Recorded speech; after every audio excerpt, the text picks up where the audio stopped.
From the heart of Dubai, where tomorrow is being built today, to the world. Welcome to the CTO Show with Mehmet. Here, we redefine technology and reimagine possibilities. With Mehmet, delve into the riveting realms of AI, cybersecurity, and digital technology. Experience the thrilling highs and lows of startups. Immerse yourself in the spirit of entrepreneurship and witness the future of business innovation being written in real time. Now, without further ado, let's tune in and explore the future. Hello to a new episode of the CTO Show with Mehmet. Today I have with me Sam. And actually, the reason I wanted to have Sam with us today in this episode, because he would talk to us about something called the process science. Sam, first of all, thank you very much to be with me here today. If you can just introduce yourself and what you are up to. Sure. Thank you very much for having me. I'm excited to be here. So I'm Sam Drauschak, and as was mentioned, I consider myself a process scientist, which is a new term, and we can go into that. But my entire career has been in process work, process consulting, process strategy, process improvement. And especially as the world has become a more digital place, process methodologies have had to evolve. And I'm really excited to say I've been at the forefront of some of that work. So I've done consulting, and currently I'm at a company called Truval, and we're building process science-oriented software. And I can go into any or all parts of that. Okay, that's great. So then let's first of all, define what is process science, if you can tell us. Sure.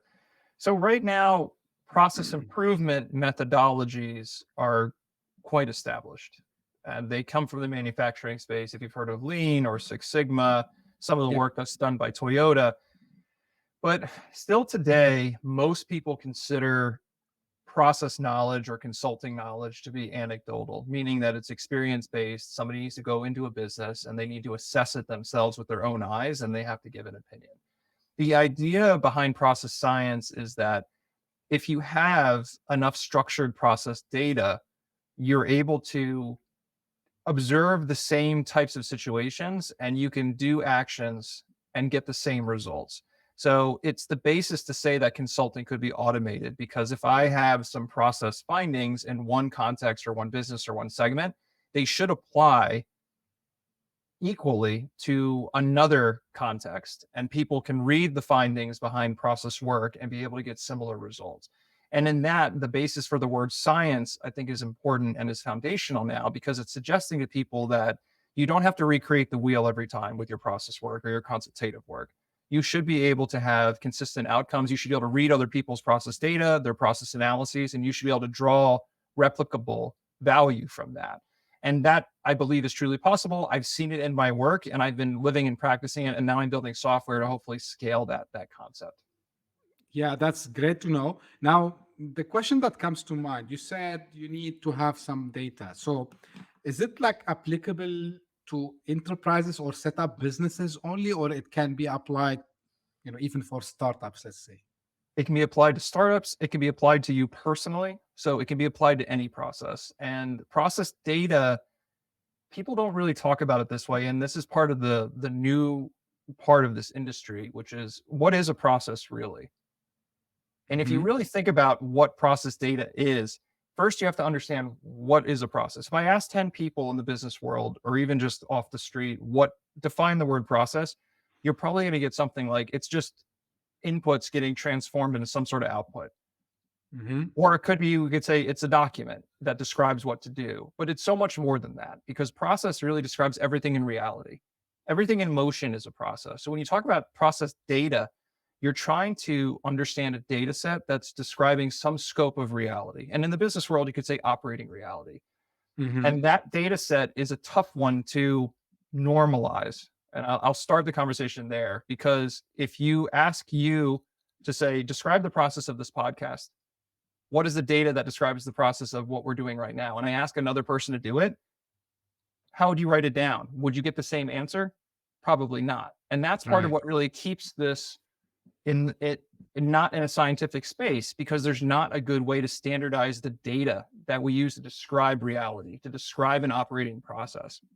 And so that's what we're talking about. We're really talking about any data set that accurately describes a scope of reality.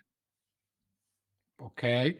Now, you mentioned a lot the data. So, and I'm not sure if we like make similarities to what usually data scientists they do, because there you need to have the data cleansed and organized. Is that the same thing that you apply with the process data and process science? Not yet, but we'd like to. So, like you said, it's a great comment because a data scientist, their science knows that if I have a data set that looks similar to, let's say, another Excel data set, or I normalize the data into a certain set of numbers or types of data, then there's a whole method of science that can be applied to it so that scientists can learn that and they can understand how to analyze data and find rich results. But to your point, it relies on that data being able to be transformed into something usable, something that the science is based on. Process science is, we want to see it move in the same direction, which is if I can find data that can be Mm-hmm. normalized, that can be standardized across a sample set, then data science would be a subset of it. Process science could be its own subset, but anyone who learns that domain of knowledge could apply it to that process data set and find those same outcomes. So it's similar to what a data scientist does, but like you said, data scientist is a broad term for people who understand how to work with particular types of data.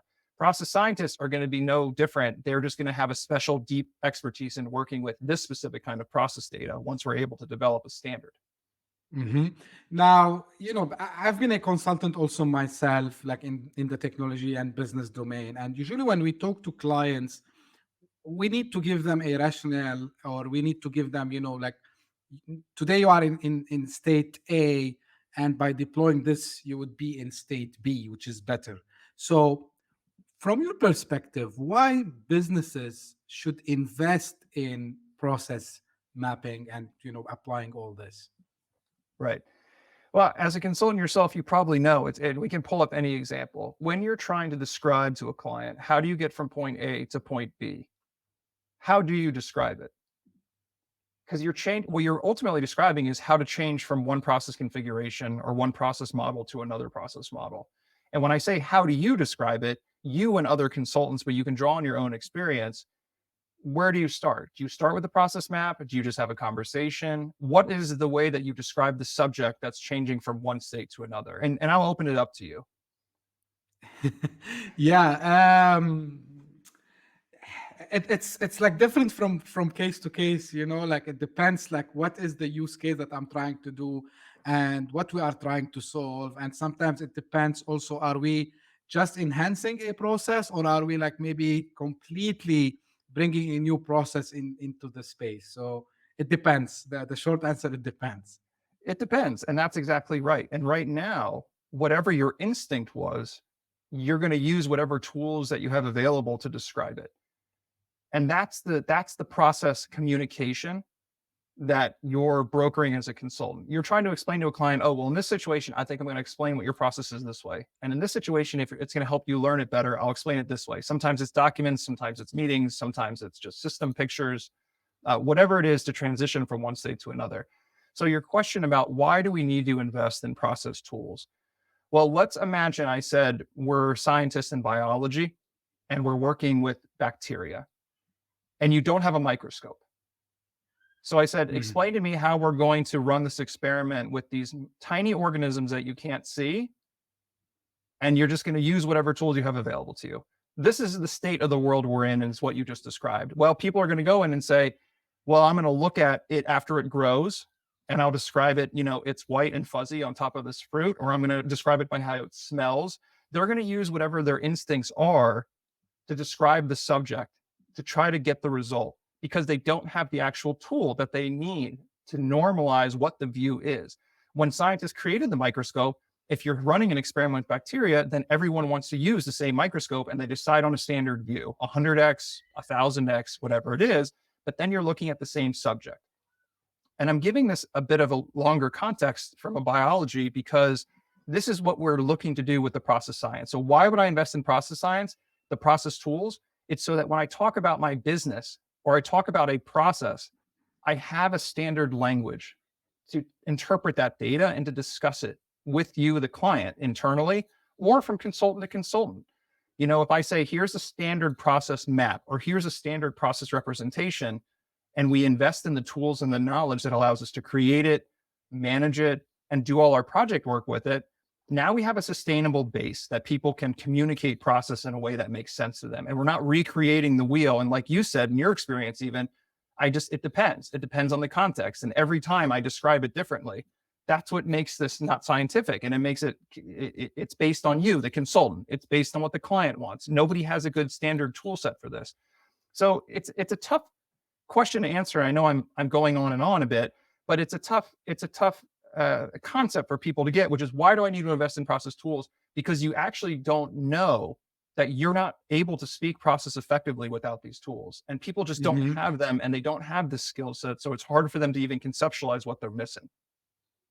Yeah, it makes sense. And, I'm started to think that maybe the first use case that would fit is consultants themselves, because like I have my own like way of thinking when I talk to business, and regardless of what I'm trying to consult for, there are usually like 4 or 5 use cases: increase revenue, increase customer satisfaction, reduce risks, and so on, right? So, or maybe in case of startup, they want to understand like um, how we can grow our customer base, or how we can avoid churn and all these things. So I can see that, if you have it in a more standardized or process way, it can be much better. So here what the question is, can we automate it? Like, can it be like something that we just plug it in somewhere in the system? I'm not sure like how that would be technically, but is it something that we can plug it and then start to generate, the output that we want to see from that? That's the dream, what you just said. So if you talk about the future of technology and the future of automation, what you just described would be what we're working toward at Trueble. So, it's basically, if we go back to the microscope example, before the microscope was invented, somebody might have asked that same question, said, is there a way we could just have tools that automatically capture all these images in a microscopic world? Well, the microscope had to be invented first, and somebody had to look at it and start to understand why there was value in looking through a tool like that to get that kind of perspective. But now, certainly, they have automated microscopes where slides can be paired automatically, samples can be processed automatically, data can be automatically generated. We're pre-microscope right now in the market. And that's crazy if you think about it, because there's thousands and thousands of people doing process work in the field right now, capturing process data, working with these complicated processes. And today we have no process repository. None of the samples are comparable to each other. No one is talking about how one process relates to another. So we're really in the infancy in some ways in process work. But your question about could we automate it, when you're talking about capturing business reality, you could say, as another simple analogy, I could go in and take a picture of a factory floor, and that's a pretty robust way to get a snapshot in time. I can automate a robot to go around and take pictures. And that would be some sort of automation. You could say that's the modern surveillance camera. I could actually surveil automatically and capture all that data about what's going on. We're working toward that. So if you say, well, can this be automated? If I have a process management or a process mapping tool that can actually quickly and effectively pick up and process this kind of data, then you can automate it for sure. It's just going to take time, and people have to see the utility and see the need for the investment. Because if I have software tools that a consultant uses in the first case and says, hey, this is really cool, we're only a few iterations technologically speaking away from having that talk to stakeholders directly and take their data, or just monitor the systems that people are using and abstract that data. But we need to have a foundation for the logic to work out. And right now we really just don't have a lot as a foundation. Okay. Does that intersect in any way with something like RPA systems, robotic process automation? Absolutely. Yeah, everything automation. And, this has been fun for me in my career. The last 10, 15 years, people are nuts about automation, right? That's what all the consultants want to do. And that's what everyone is trying to get technology in place. But no one who's been in the space can avoid the fact that the problem that stops people from getting RPA up, getting advanced forms of automation up, is the baseline process requirements. It's what is the actual business process that needs to be configured into the system to make it measurable, to make it manageable. And once we get that piece cracked, then we can go into all sorts of advanced RPA and different types of software solutions and different robotic solutions. So where we're talking today is at that requirements level. If you can get process data, you can get real process requirements that can be translated into these RPA tools, you have a better base to more accurately automate. Because anyone who's done an automation project knows you go in there and it has to go through 50 iterations because the requirements configuration to the actual tools use case is very difficult for companies. Wow, like really, now I'm starting to imagine a lot of use cases, and I was just talking to someone who, he reached out to me regarding it's a buzzword, I know, but still people, they say we want to do a digital transformation journey, Yeah. and that their challenges, like he's representing a client, and he said the challenge is they don't know where to start. So I can see, for example, now if we plug something there and we start to understand how things are working today, then maybe figure out where the bottlenecks are, and then start to try to enhance these processes, which is I believe this is a dream for every consultant and even every business. I'm, Now, yeah, please I was just go saying, ahead, Sam. it's the dream. It's the dream. I'm very passionate about this dream, and you've got it right on the nose, right? That's what it is. It's the dream to be able to know where to start. Most people know if I could take a picture and it translated into process maps, and I could do it in a day, or I could do it in half a day, every consultant would take it. People Yeah, skip process 100%. map. People skip process mapping because it's so difficult and time consuming, and the clients get really antsy and anxious because it takes so much time. But like you said, every SaaS company, every technologist, every automation expert, every data scientist, they need to know what the business reality is first. And if you skip that step, it's a difficult step, but people skip it because it's very difficult. But if we had an easier way to get that data, to your point, the use cases, everyone needs this. It's a fundamental part of our conversation that we're not yet addressing. Wow, like really amazing. And now, but again, here's the thing, and I want to be a little bit like kind of the devil advocate here, because we saw this in other areas where we need to do some adoption or some changes. So, in your opinion, like what would be the most difficult aspect, to optimize actually processes in businesses in general? The biggest obstacle, is that the question about trying to get people to Yes. optimize processes? Yeah. Honestly, it's the change resistance is the biggest issue. And the change resistance a lot of times is founded because when you make process changes, it's delicate work. I tell people it's kind of like changing the balance of a garden. If anyone's a Right. gardener in the room, if you have a garden that's balanced and you've cultivated an ecosystem, which is most businesses are like mature gardens, they're generating revenue, they're running, there's a lot of different components. You don't rip out plants in a garden that's functioning that way and expect it to just heal itself, or transplant another plant in there. Like, it's not a machine where you're switching parts in and out. And this is what a lot of we treat business process changes. So you talk about why people are resistant.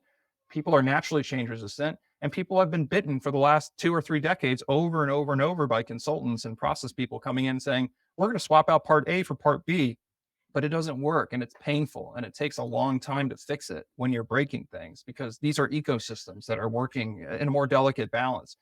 So I think the short answer is probably people need to be more educated. They need to see success. They need to see that this work can be done quickly and it's not as painful. And they need to be able to see that the change is positive. And I do think that in a world now where we have to change faster and faster and faster because of a Right. number of different things happening, people have to learn how to change more enthusiastically. So I think the mindset shift is probably the biggest obstacle for people, because practitioners need to learn the skills and not just go in with a bunch of bravado. And the people who are going to be subject to the change, they need to learn that this is going to be something that they can actually get through and they can see the positive results. Yeah, and this is where I think again maybe the early adopters would be startups, and maybe still some companies that are still in the scale up phase, that they didn't become a complete unicorn, let's say, yet. Maybe they are still trying to reach that place. But now I'll tell you something. Honestly, for me, when I hear the word process, I think about bureaucracy and something rigid. Like how, process science, in your opinion, of course, and from the work that you are doing, would do this balance between, something that is a little bit appears to be rigid and bureaucracy, and something that actually it's streamlining the operations, and it's helping to get to whatever outcome we want to reach. Yeah. Yeah, so many great questions. I love this stuff. Thank you. So process science, I like to think of it. I tell people, if you're really learning what is process science, think about biology as a science and studying living things. That's really more what process science you should be thinking if you're learning about processes. When I study process, I'm studying what fundamentally makes processes in better configurations than others, and what makes a good process versus another process. It's really at its base, it's energy flow through the process. And in business, to make it more tangible, the energy we're referring to is labor and capital is going to Mhm. be the energy that we refer to. And if you have a healthy process, you want as much labor and capital to flow through it as possible. And if you Nice. think about even that concept, and that it's the opposite of bureaucracy. Mhm. Bureaucracy and the idea that, okay, the more process we have, the more rigidity, the more standardization, it constrains us. That reduces energy flow through a process. And that fundamentally, from a process science perspective, reduces the efficacy and the efficiency of processes. So I think a lot of it is definitional, because you ask, well, why do people who think about processes very rigid, how does process science help? Process science frees you from that rigidity. It's really just discussing, how do processes in the wild like to behave? Like if I go into a forest and I just study process, how are all those processes in balance? How do they become efficient? How are they self-sustaining? And bringing that knowledge into the business world when you have similar process subjects. And honestly, you're going to find 100% of the time that processes that are structured, bureaucratic, rigid, they don't survive. It's just bad process. It's not what process is, it's just an example of a poor process. Mhm. Now, like this is cool, but I want to, like little bit see in the future, right? Like from management perspective, if I want to speak to someone who's in a managerial position, or let's say decision maker, um, and they said, okay, we want to adopt this. So what are the first few things that they need to change, or they need to talk to their team about, in order to adapt process science? The number one thing is they have to find a stable and sustainable source of collecting process data. That's Hmm. the number one. Because you say, well, how as a manager do I start bringing process science into my business? You have to first have the microscope. You have to have the tool or the standard or the method that is working for your organization that can generate process data that you can start talking to. Because the biggest problem I run into in the consulting side of our business is, people have great instincts and they know they can't communicate to each other, especially now that we have all this digitization and everything is geographically dispersed and virtual. People don't even know what to refer to say, like, this is broken. What is Right. broken? Step four of what? Nobody has a concept anymore digitally of what the process looks like. So you have to have that tool. It's the foundation. And at my company, Trueble, that's our first product that we're trying to develop, which is an easier way to reduce the learning curve of process mapping. So that's something on the horizon for us, but it doesn't have to be our tool. It can be any process mapping language that works for your organization, but you have to find a way to talk process. And I guarantee that if you want to get into this, it doesn't matter if you make it up yourself, if you already have sort of a process language internally and you're just bringing it off the shelf and dusting it off.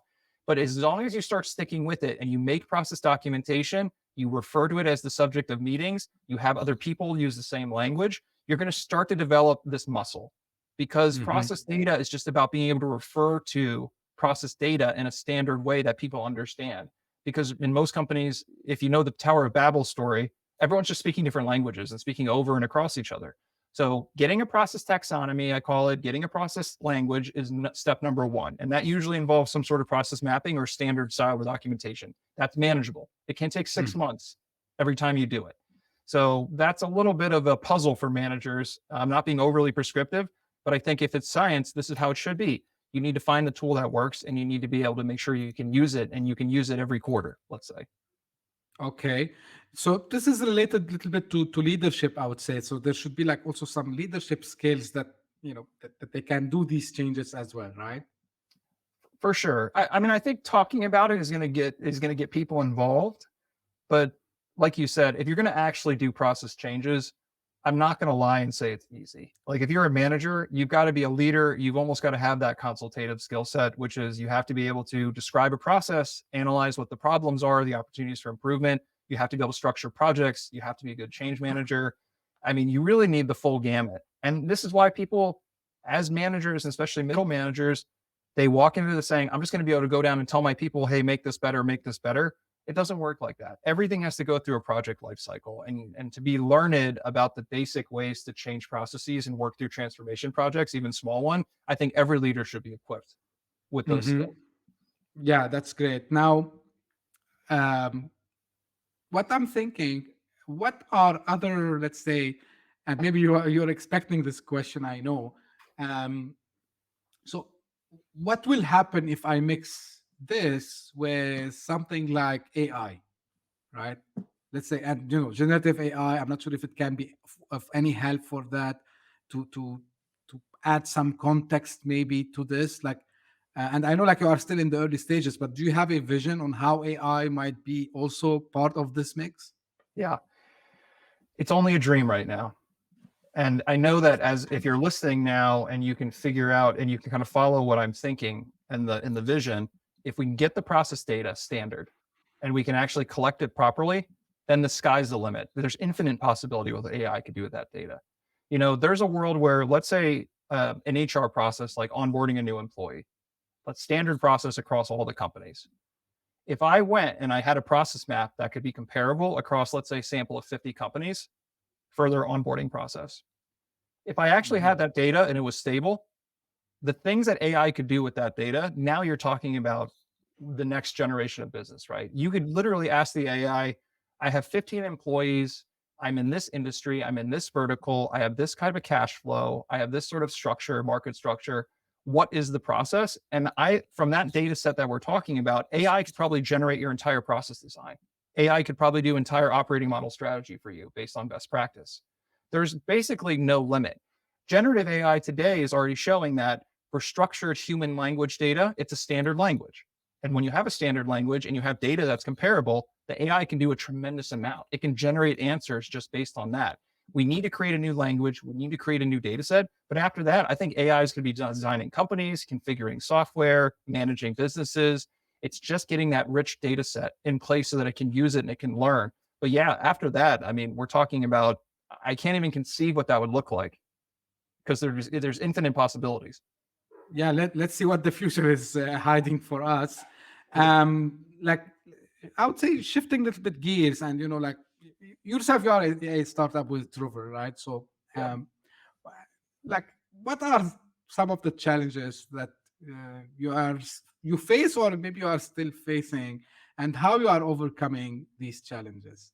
Sure. So as a small startup ourselves that's in software, and we're in something called, which is totally new. And a lot of companies, they don't even have the language or the identification to talk about it. I think we're in the same struggle as many people who are building a product for early adopters. People who are at the edge of this problem, at the edge of this market. Like you said, consultants would be a perfect target Hmm. because they know intuitively, they've been working in the space and they know the problem, but no one can articulate it. Honestly, right now, process work is not really popular because, manufacturing people have been dragging process work through the mud for the last 2 decades, trying to apply it in the digital space. And it's been really clunky and really having a hard time. So I think our biggest startup challenge is a brand, and it's an issue. And honestly, I'll say my biggest problem is I'm a technical and academic inclined person, and our startup just doesn't know how to package what we're building in easy to absorb terms. That's been a big challenge. How do you get people who, there's a very dense, very complex problem, but everyone has it and no one knows it? That's the challenge that we're facing right now in our startup. And I feel like if we can solve it, we're going to build a great product and offer a lot of value to a lot of people. And it's going to hopefully change the conversation. But our biggest challenge is connecting, building momentum, getting people to see the problem, getting people excited for this next wave of business technology and tooling, and getting people who want widgets excited about science. I know I sound like a nutty teacher, but that's really the challenge. People want solutions, but what we're really saying is you need to build knowledge. You need to build a new tool set for a new generation. And that's what gets me excited, but it's a challenge for sure. Yeah, actually, I can feel that with you, Sam, because like, I like to read and analyze about startups a lot, and I think you are into that category, which is, of course, you have a problem, and of course, you have a, as they say, product market fit, and you have even the right personas to talk to, but people are not aware about that problem. And the reason I'm saying this because it resonates, because as a consultant, when you are a consultant, actually, and this I share always and all the time, as a consultant, actually you are an entrepreneur because you are there to pitch something. And a lot of times, I face it. I used to have a technology in my hands, and because I want, of course, to pitch that technology to the customer. And the problem is the customer is not aware about his or her own pain points. So you need to spend some times in, hey, like there's another way of doing this in a much easier, faster, cost efficient way. And that amount of time, a lot of people, they are not, I would say, patient enough to wait. So I hope that you have, that patience, like you can wait a little bit of time until the market is, I would say, more mature, so they can understand what you are doing. But I can tell you now that, I would use your solution because I face it on daily basis. Yeah. Like, Yeah. so that's a like small note from my side, I would say. Now, of course, like going and starting something from scratch, Sam, is something very inspiring and aspiring, right? So what you would advise people who might be listening to us or watching us, who are now on the edge of either, maybe they just finished college and they have that dream to start something, or maybe a couple of friends, they are sitting and they have that napkin together. So what you tell them, what advice you give them, for entrepreneurs in your field or and in general? Sure. So to follow the conversation about process science, and you heard me mention optimizing your process is about moving more energy through it. And think about yourself as an individual, especially if you're a young individual and you're flowing with ideas. You have to attach yourself to ideas that actually make you really, that you're really passionate about. It's the number one thing, which is you Mhm. have to understand what actually gives you energy to work on, what makes you excited. If you're sitting there thinking about ideas, sometimes you may have to test some of them. And especially as a young person, you have to be really self aware. What kind of work makes you excited and gives you energy? If you ever find yourself saying, I have a great idea, but it feels like work to work on it, then it's probably the wrong idea for you as an entrepreneur. You got to find something that's just fun and it doesn't feel like work, because it's the only way to get a company off the ground. You've got to have a passion for it and you've got to be excited. And that excitement has to be authentic and it has to come every day. It's not something you think you like, it's something you legitimately like. So be really paying attention as a young person or an entrepreneur. If you really find something that you're passionate about and you get up every day and it doesn't take any energy to work on it, then you found the right thing. But otherwise, be very wary of moving forward because it's not going to be sustainable otherwise. Okay, Sam, what people can find more about you, and I think you have a book, right, as well? Yes. So I wrote a book called Becoming a Conscious Business, which is some of my early crazy musings a few years ago, trying to put some of this process science concept together. So that's out on Amazon. You can buy my book, Becoming a Conscious Business. And then otherwise, Truval is brand new, so there's not a lot to look at. But if you look at truvle.com, you can shoot us an email. We now have a sign up button for our first process mapping software product, which should be in beta next quarter or Hmm. shortly. So if you're interested in that kind of thing, you can sign up for that. And otherwise, reach out to me on LinkedIn, reach out to me, sam@truval.com. I'm happy to talk to anyone who's excited about process and this work. Yeah, sure. I will make sure also I will share all these links in the episode details. Now, I have a final question, which is kind of a controversial question. Is there anything you wish I asked you, Sam, and how you would answer it? No, actually, I just wish we had 15 hours to talk about process. But you asked me, all the questions you asked me were great. If I was going to say, is there anything, uh, maybe just because to help the company out, you could have asked me something more specific about process mapping. But even that, I don't want to go into it in the last question because even that is such a deep topic of how do we talk about process? How do we actually, what's wrong with the state of affairs today about process mapping? That's a more nuanced conversation. So maybe for a follow-up episode or some other time. But I always love Yeah, talking about process mapping. So Yeah, sure. We can do something very special regarding this. Also, something I started to do recently, Sam, and maybe if the audience, if they are following, if you are new, just to let you know. So, what we do sometimes after we have the episode recorded and then we release it, based on your feedback, and it happened many times, audience came and said, "Can we have like a live session?" It's not like an episode. It's like maybe someone who can explain to us on a high level, about a topic. So maybe we can do that with you, Sam. We can see if you are okay with that, of course. Oh, I'd Uh, love that. Especially, I'd love getting people in the room. And if you have questions about automation, robotics, how process management oh, comes into play, I mean, that's the hottest topics, right? I'll talk about automation all day and how to make that more successful because people want the automation. People don't want to do the process work. So yeah, let's talk. I love it. yeah, sure. We promise for the audience we're gonna make that at some stage. Me and Sam will talk about it offline, and we will arrange for it. But Sam, really, thank you very much for being here on the show today. I think the topic of process, and you call it like the science of process, is something important. And as we discussed, a lot of use cases. So whether you are a startup, whether you are a technical person working in a consultancy firm, or maybe you are a freelancer, I believe there's something in this. So make sure that you go to Travel, the company of Sam, and then also you can reach out to him directly.